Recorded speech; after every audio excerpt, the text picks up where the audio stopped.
Quelle serait votre vie si vous suiviez votre instinct? Vous avez déjà posé cette question? Aujourd'hui, la vie nous pousse à aller toujours plus vite, à être toujours le meilleur, à être toujours le plus fort, à être l'homme ou la femme parfaite. Mais pourquoi tout ça? Pourquoi? Et être le meilleur par rapport à qui? Et par rapport à quoi? C'est quoi le plus important en réalité? Est-ce que c'est de réussir dans la vie ou c'est de réussir sa vie? Car voyez-vous, il y a une vraie différence, une différence fondamentale entre les deux. Dans le premier cas, vous vivez votre vie uniquement à travers les attentes et la volonté des autres. Et dans l'autre cas, vous suivez votre instinct. Vous vivez votre propre vie à vous. Et donc votre réalité devient différente. Pour beaucoup de personnes, leur vie n'est ni plus ni moins que le reflet des attentes de leur famille, des attentes de leurs amis ou de leur patron. Mais est-ce qu'on peut être heureux réellement? Est-ce qu'on peut être heureux en vivant qu'à travers les attentes des autres? Sincèrement, posez-vous la question. Est-ce que le bonheur ne serait pas déjà de trouver sa place, sa raison de vivre à soi, pas celle de quelqu'un d'autre, mais la sienne, avec ce qui nous anime profondément, nous-mêmes? Très souvent, les personnes que j'accompagne me disent qu'ils sont passionnés de peinture ou passionnés de voyage, par exemple. Mais en réalité, ils ne le font jamais. Combien de personnes me disent que pour être épanouis, ils ont besoin d'avoir une activité en extérieur et d'être en relation avec les autres. Mais dans la réalité, ils sont enfermés toute la journée dans un bureau sans voir personne. Est-ce qu'on peut être heureux s'il n'y a pas de sens dans ce qu'on fait réellement? La réponse, en tout cas ma réponse, c'est qu'il est totalement impossible d'être épanoui si on n'a pas trouvé le sens de sa vie à soi. Si je vous parle de ça, c'est parce que moi-même, j'ai longtemps été dans ce schéma-là. J'ai essayé d'être un autre, de jouer la vie d'un autre, ou de suivre la vie que la société estimait bonne pour moi.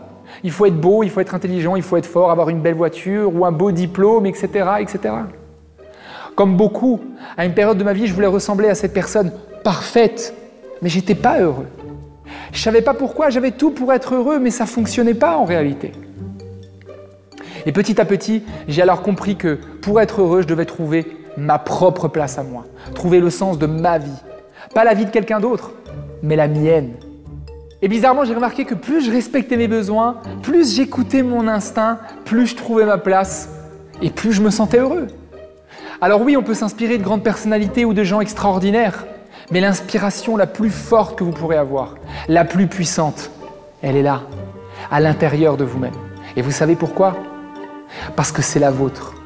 Et c'est la seule qui compte en réalité.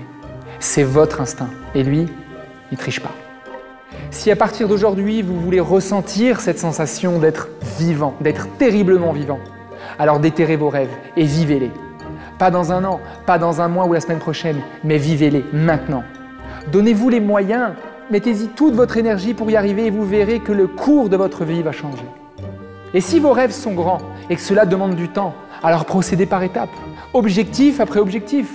Comme un alpiniste, par exemple, qui veut grimper une montagne. Il ne peut pas y arriver d'un coup au sommet. Il a des objectifs et des étapes intermédiaires pour y arriver.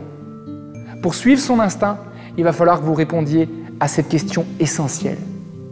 Qu'est-ce qui est vraiment important pour moi? Qu'est-ce que je ressens à l'intérieur de moi quand je me retrouve face à moi-même? Prenez le temps vraiment. Vous seul pourrez répondre à cette question. Certains trouveront ça dans la religion ou la foi, d'autres dans leur travail ou leur carrière, d'autres encore dans leur relation familiale ou amoureuse. L'essentiel, c'est d'écouter et de faire confiance à son instinct. C'est précisément ça qui vous donnera l'énergie et la force de trouver le sens de votre vie et ce pourquoi vous êtes réellement fait. Car de toute façon, à un moment donné, la vie nous met face à nous-mêmes et face à nos questions les plus profondes. Libre à vous d'y répondre ou pas. Est-ce que ça marche?